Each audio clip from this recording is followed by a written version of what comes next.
This is Bruce Friedman of Adult Site Broker, and welcome to Adult Site Broker Talk, where each week we interview one of the movers and shakers of the adult industry, and we give you a tip on buying and selling websites. This week we'll be speaking with Brad Mitchell of Mojo Host.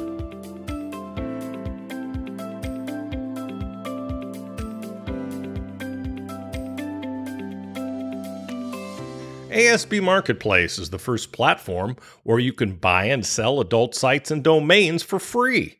ASB Marketplace allows buyers and sellers the chance to come together on properties that are valued below our company's minimum of $50,000. Don't pay for other marketplaces when ASB Marketplace gives you this service for free.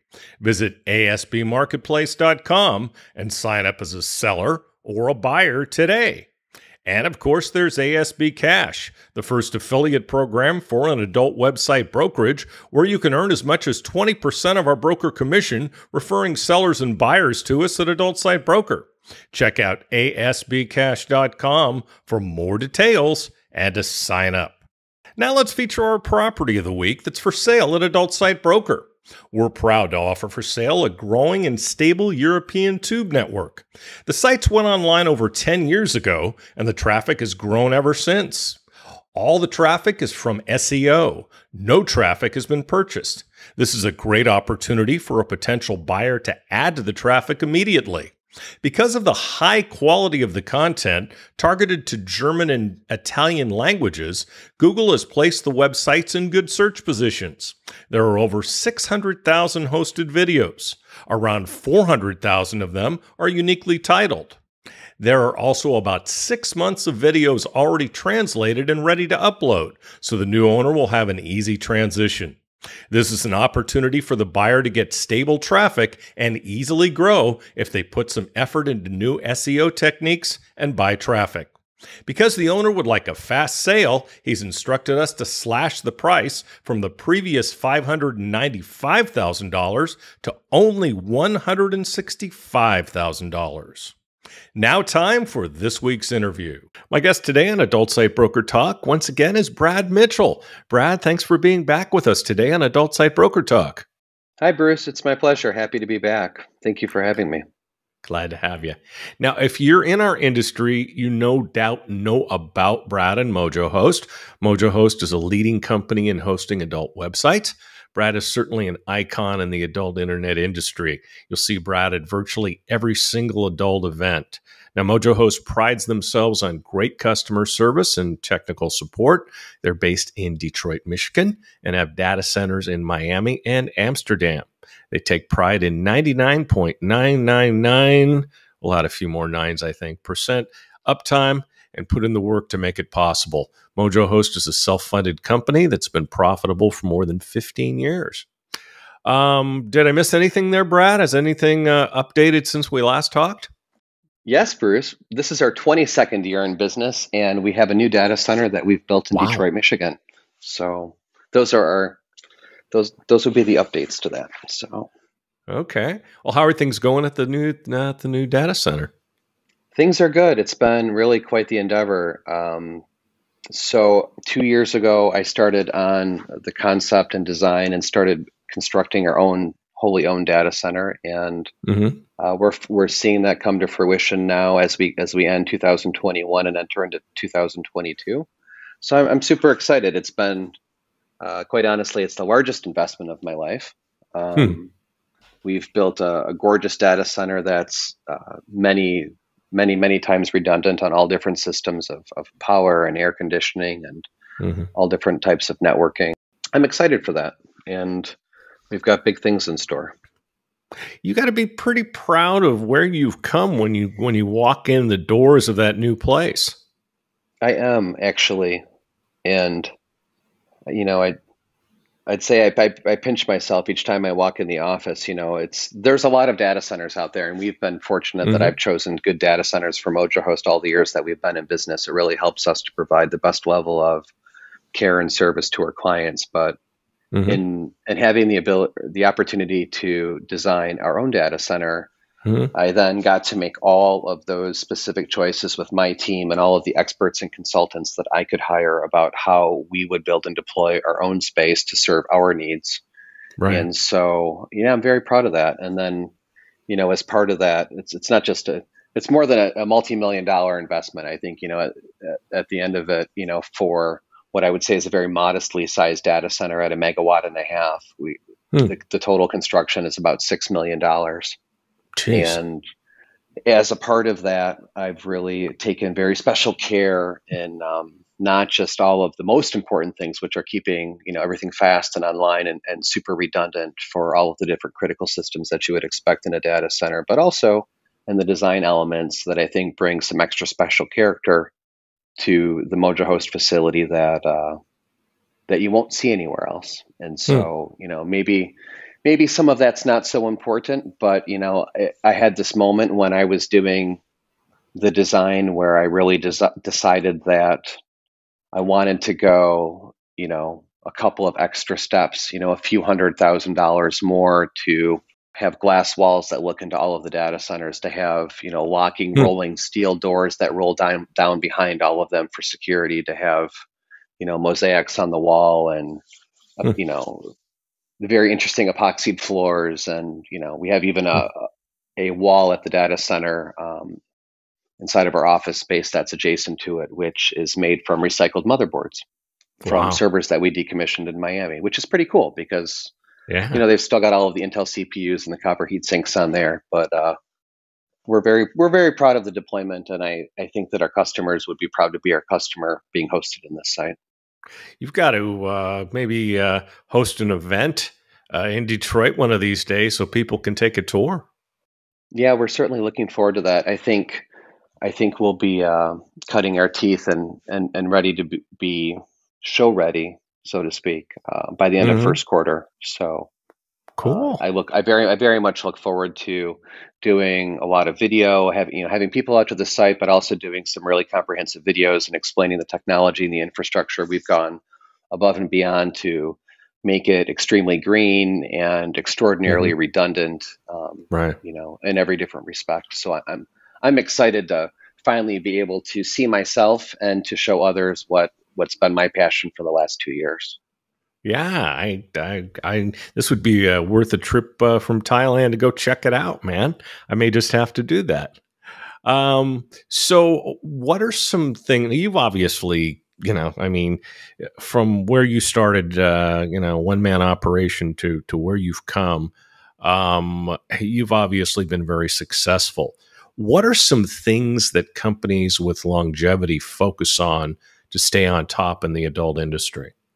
So I think the answer to this question would be, of course, different with each owner that you may interview. But for me, Hmm. I think probably my top three answers to that question. The first one would be, um, my main focus is always to make sure that we have an excellent product. So a lot Hmm. of people, especially a lot of business owners are dreamers, right? So Sure. as a business owner, you've got to choose your own adventure every day that you go into the office and each year that you're running your business. But I think being mindful of what's your core deliverable, what's your core product, and making sure that your product is good for the customer Hmm. always is of paramount importance. Because at the Sure. end of at the end of the day, I guess I would say in the 22 years that I've been in the industry, where I've seen a lot of company owners fail has been when they've taken their eyes off of the prize.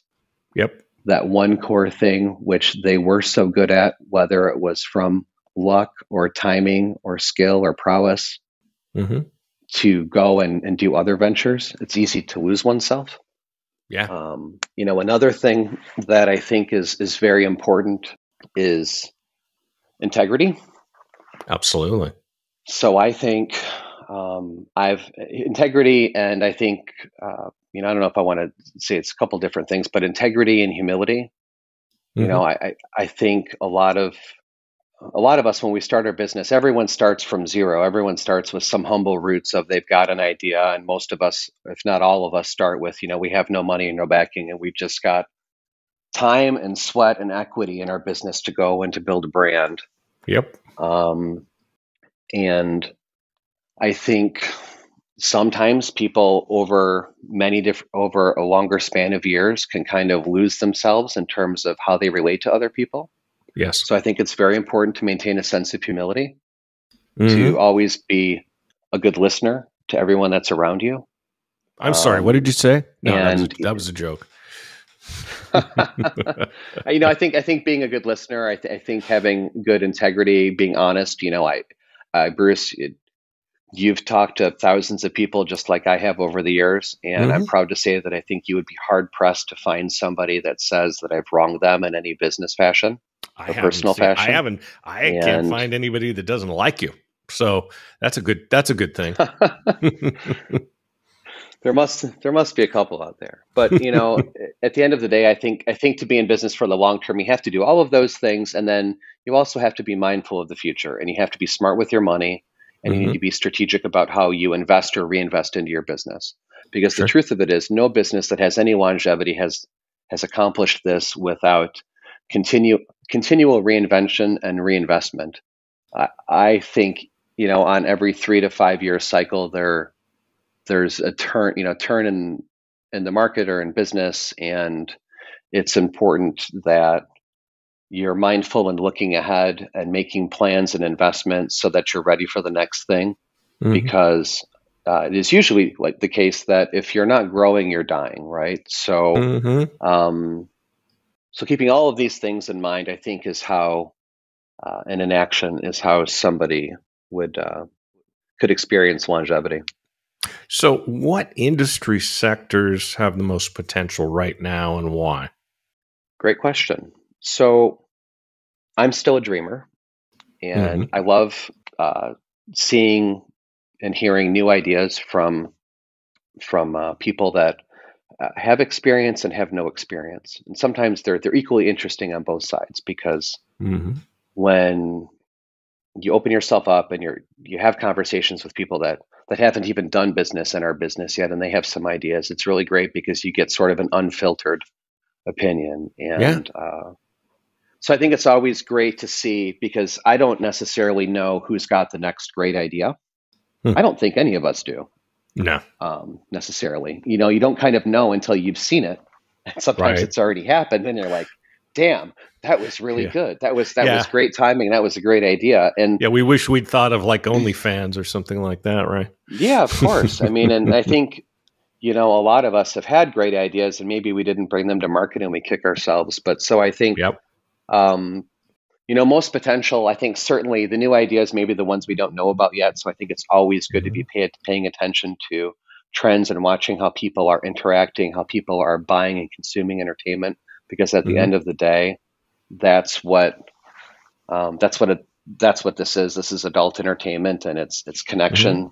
Right. So, but in terms of what is the most potential right now, I think none of us could have an argument against clip sites and live cams. Yeah. The platforms that have been developed and launched, which allow performers of any maturity, uh, and experience to sort of self-publish, and Yep. collect. Like these platforms, they allow people to publish their content and Right. um, you know, collect revenue. And I think that those are currently the most relevant. Obviously, the history, the past of adult entertainment has been a lot of subscription-based services, and I think what's different now with how people are consuming content is it's much more dynamic. I Hmm. think there's certainly still an incredible future in subscription-based services. Yes. And those who, even for those independent and platform-based performers who are producing content and have subscribers to their channels, they very quickly learn that you have to be interesting, and you have to actually work really hard, to produce Hmm. interesting content, to get subscribers, and then to be interesting enough to continue to experience growth. Yep. I think also it's certainly the case that live cam services are extraordinarily compelling. Yeah. And in both on both sides of the house, both on the clip site side and on the live cam side, you've got a lot of mature businesses that are doing a lot of volumes of dollars. As we now know, it's billions of dollars. Hmm. Both sides, cams and clips, and I think we see platforms innovating that are also finding a way to mesh the two, Yes. cams and clips. Like I know that this is certainly the case, with OnlyFans, with ManyVids, Hmm. with I Want Clips, um, with Clips for Sale. These are all awesome platforms. And as with anything else, I think that means that there's opportunity Sure. for growth, right? So the question is, if someone was going to come to market and bring a new product, and they wanted to do what, say, Live Jasmine is doing, Hmm. or what OnlyFans is doing, they have to have an angle, or they have to have something new that they bring to the table. They have to have something better than just offering a larger share of the revenue to the performer, because Yeah. at the end of the day, it's the consumers that are making that choice, voting with their dollars. Yep. So they're going to have to be able to make everybody happy and to leverage technology and do so in a smart and wise way. And so I think that there's it's a big internet, and I'm constantly amazed, even with the stable of clients that we've got. And right now, Mojo Host serves, I think, around 1,400 different companies Wow. in the space, and it's a lot. So we're serving It. the whole gamut of everyone's different ideas, whether it's everything from review sites to advertising networks to campsites to clip platforms, to traditional pay site programs. We host all of that, and to be honest, I see customers in all different parts of this, succeeding. So, Hmm. work hard, have a good idea, and that doesn't guarantee success. But I think we're continuing to see growth in this explosion of platforms that allow creators to be innovative and to self-publish. So Absolutely. I think we're going to continue to see more of that. And in the process, and you alluded to this, you're going to see a lot of people pop up and doing, as they like to say here in Thailand, the same. Um, I love that saying. Um, oh, what is I mean, this? it can be. I mean, What does this product do? Same. Um, and you saw that a lot with pay sites, and a lot of them have failed because they didn't try to innovate. They didn't try to do anything different. And it's really no different than any mainstream business, right?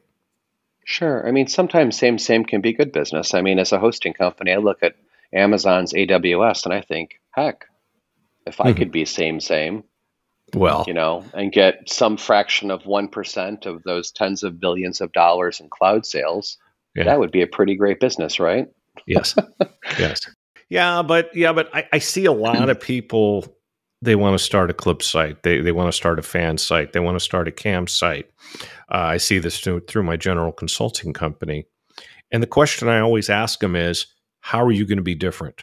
What are you going to do that's going to get a customer away from and also a performer away from OnlyFans, away from Live Jasmine?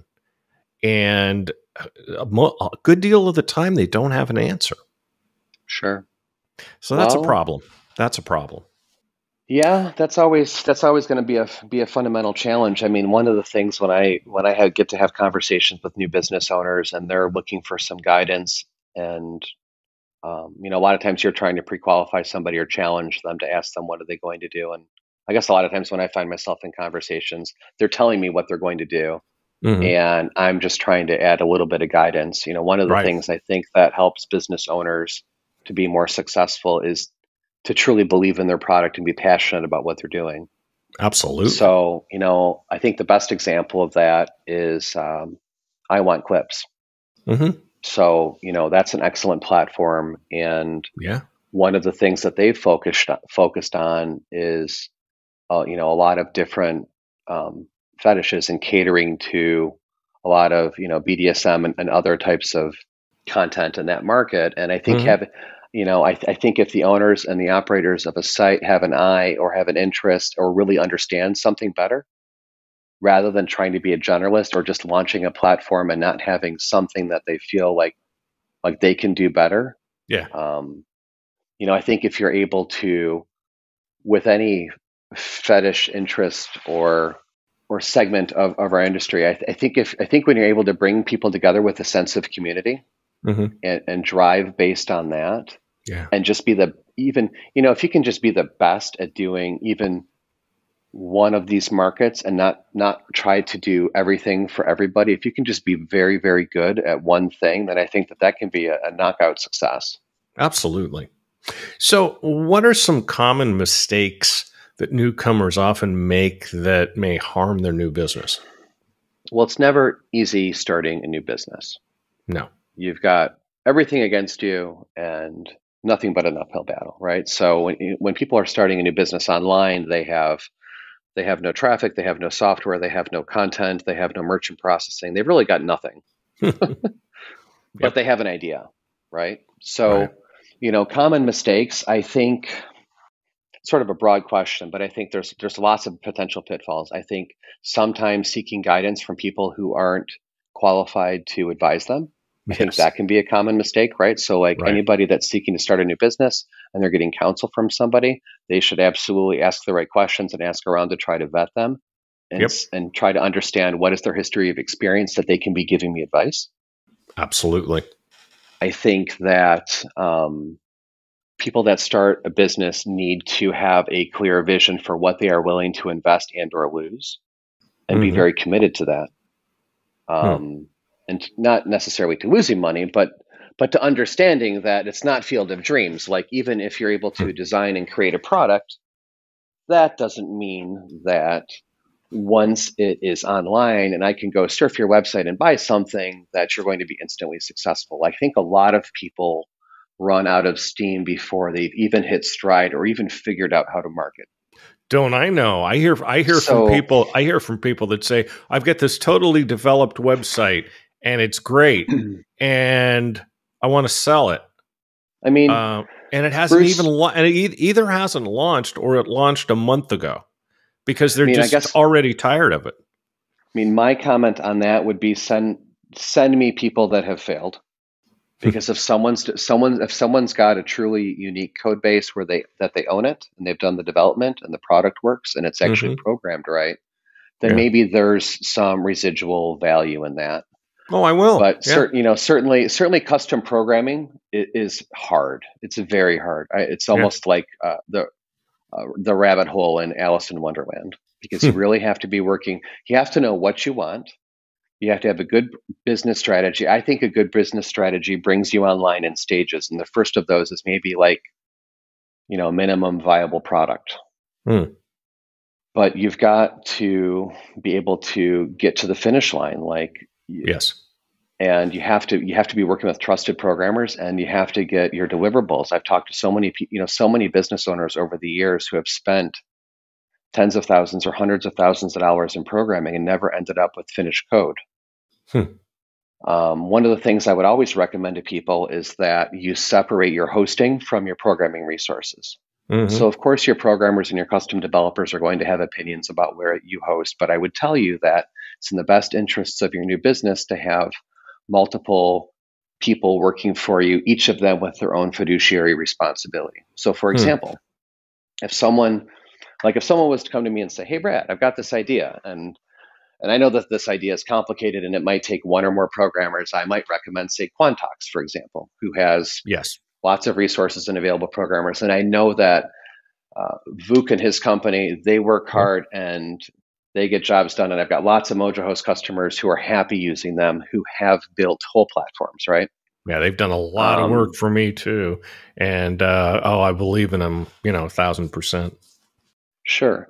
But it's important that I've also seen other situations where somebody is using an individual programmer that's not part of a larger organization or maybe doesn't have a reputation at all because maybe they've never even developed, but they're Hmm. essentially working for this client and that is their job and their sole income. And when things Hmm. go south, if a programmer and a business owner don't see eye to eye, sometimes it's the case that the business owner is held hostage for the code.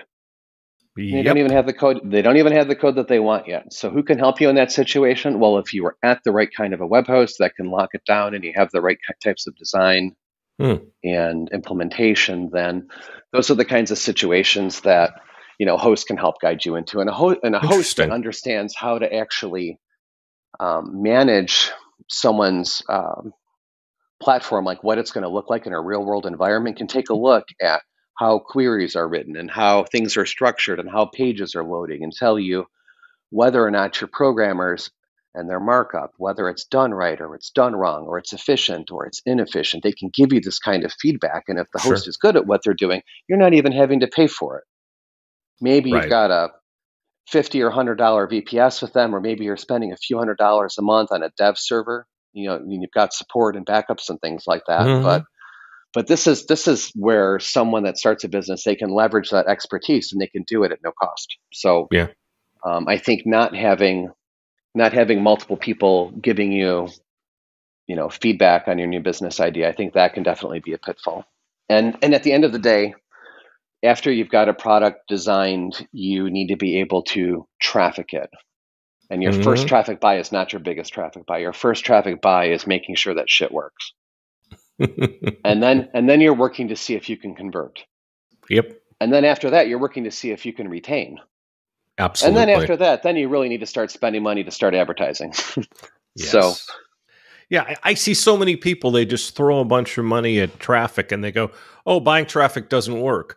No, buying traffic works, but you need to test, test, test, test. Oh, and by the way, what you mentioned about well, programmers, I mean, we've all had that problem. I've had that problem. My first programmer ran away with my money.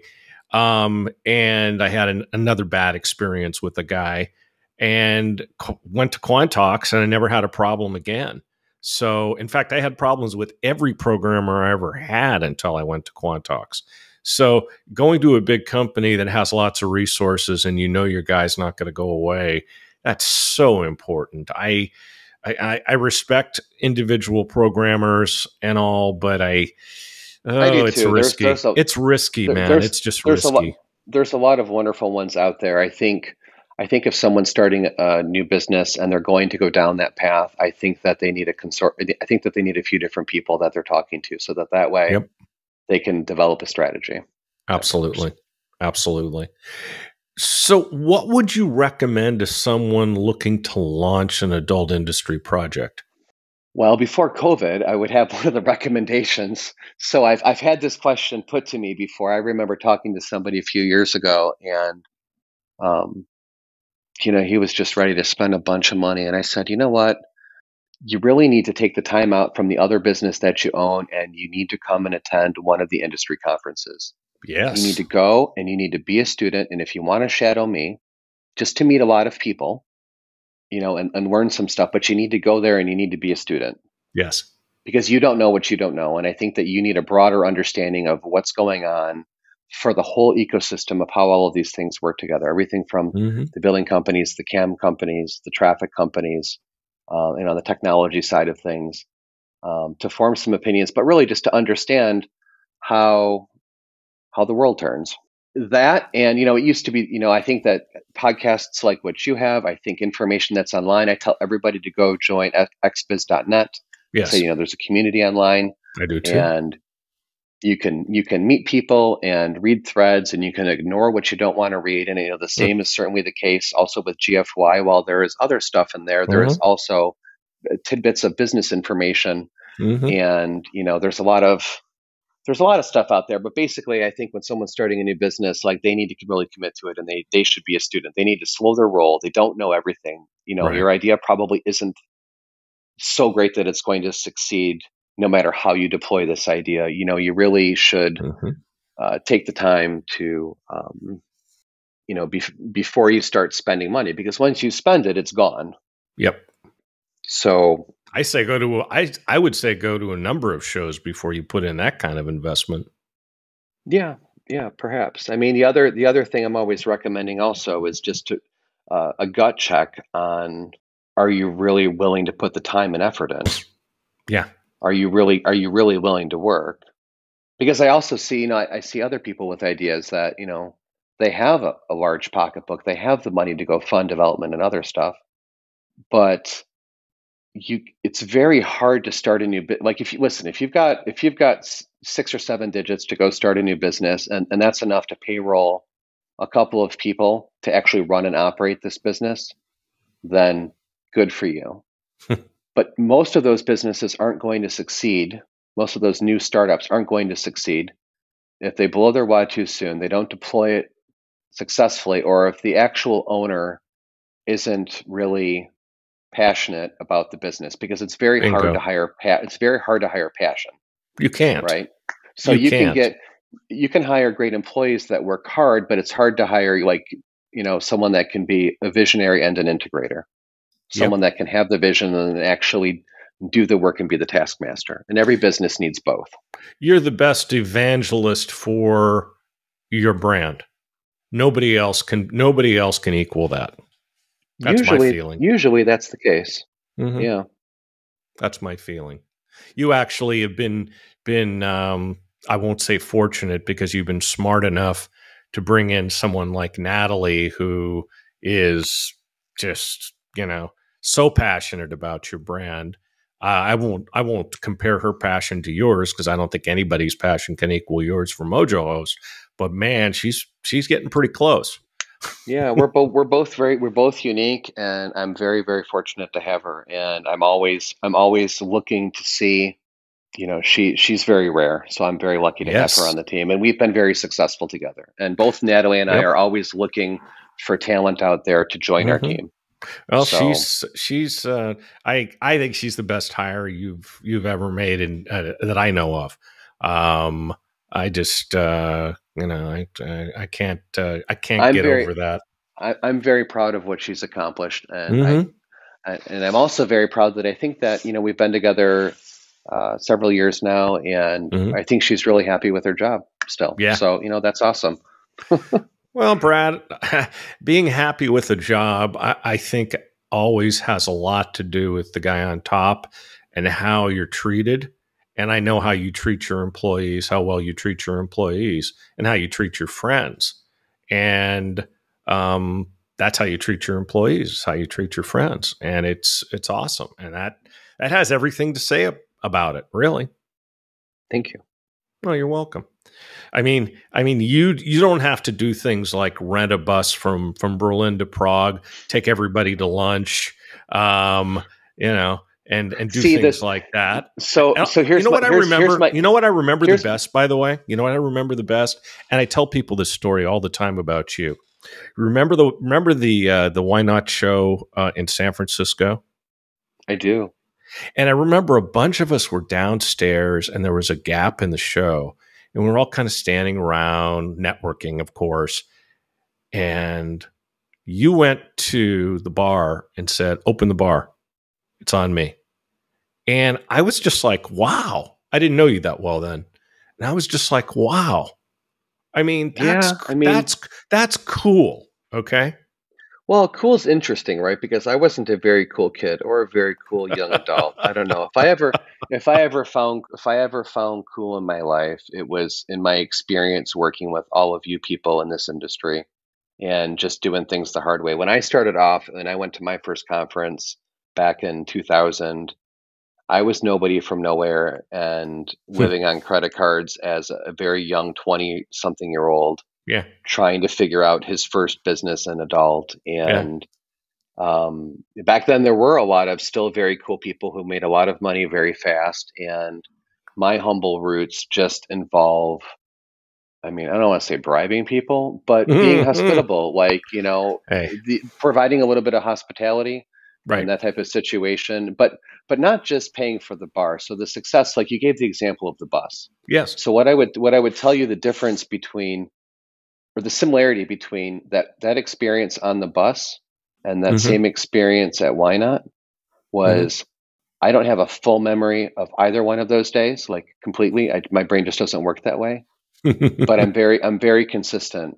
It's not just that Yes. I paid a bill for something to happen. It's that I was there doing hand to hand combat and making Yep. sure that everybody was taken care of and that all of their needs were met. And Yeah. I was probably introducing people where You I even saw you opportunities. even waited for Dan Leal, who was oversleeping. He'll never hear the end of that one. Who overslept by like an hour, and we're like waiting on the bus, and Bruce is in back bitching. It's like, God damn it. Yeah. Well, no man or woman left behind. One of the things I think Exactly. one of the things I think I've taken on over the years, doing such hospitality is trying to care for the flock, right? So in all these Yeah. different circumstances, I think it's very important to me, and certainly to make sure that everybody, we have a good time. We do some unusual things, but I think it's very important to make sure that you're really looking out for everyone's best interest in every circumstance, because things do get Yep. weird and sometimes they get complicated. And Yes. so, we're all human, and I think it's good to allow for everyone to make a mistake here or there, but really just to be looking out for everybody else, which means sometimes doing hard stuff like cutting Yep. people off at the bar and walking them back to the room, and sometimes making sure they get in bed, and sometimes making sure that they don't die. Like, all of these things are Yeah. things that have happened over the last 22 years. Oh, sure. Oh, sure. My broker tip today has to do with what to do to make your site more valuable for when you decide to sell it later. This will be the first in a multi-part series. First, make sure you're converting as much of your traffic as possible. Traffic's expensive. Whether it's search engine traffic, review site traffic, or affiliate traffic, you paid a lot for it. So make sure that when someone lands on your site, you give them every opportunity possible to either spend money or do whatever it is you want your visitors to do. In the case of a pay site, make sure your billing options allow as many people as possible to buy. Have multiple ways to pay. In North America, most everyone has a credit card. But in other parts of the world, credit cards aren't used nearly as much. In Europe, for instance, credit card usage is low, so look for billing options that will match the areas where your traffic comes from. In Europe, ACH and debit cards are used a lot. In Africa and other developing areas, many people pay by mobile. Do your homework and find out how people pay in the regions you get most of your traffic. It'll make you more money. The worst thing you can do is get a visitor, have them want to buy, but since you don't have their preferred way to pay, they can't. If you're looking for suggestions, feel free to get in touch with me via my website. Along with this is to improve your user experience. Make your site attractive and easy to navigate. People have more options than ever these days. I can't tell you how many sites I go to, even some that are owned by large companies, where the navigation isn't obvious to the user. You poke around the site for what seems like an eternity to do something that should be relatively easy. Keep it simple. Before you launch any changes to your site, ask your friends to go to the site and check it out. Unfortunately, designers and web developers don't think like us. You need real people to look at your site for you, the same kind of people who will be visiting your site. Next, make a good offer. If you're selling something and the offer isn't good, you won't make money. It's plain and simple as that. And if your offer is to contact you to get more information, then make the offer attractive and easy to understand. If you're selling something, make buying easy. Show them an easy way to buy and then leave. Help them by making suggestions on what to buy. Amazon.com is the best at this. They always have suggestions on what to buy based on your buying and browsing history. They use AI to do this. There are AI engines available these days at a modest cost. Look into this if you can. Don't clutter up your site with unnecessary items, buttons, and images. Keep it as simple as possible. The best and most successful sites are the simple ones, the ones that lead you to take the action you'd like them to do. It's not that hard. Just remember, when you're putting together any site, try to think through the buying process like a human being.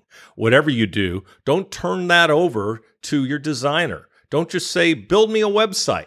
What you'll get out the other end will not give you what it is you're looking for. Give them as much direction as possible and make it easy for them to build a site for you that makes your business succeed. We'll talk about this subject more next week. And next week, we'll be speaking with Brad Mitchell once again in part 2 of our interview. And that's it for this week's Adult Site Broker Talk. I'd once again like to thank my guest, Brad Mitchell of Mojo Host. Talk to you again next week on Adult Site Broker Talk. I'm Bruce Friedman.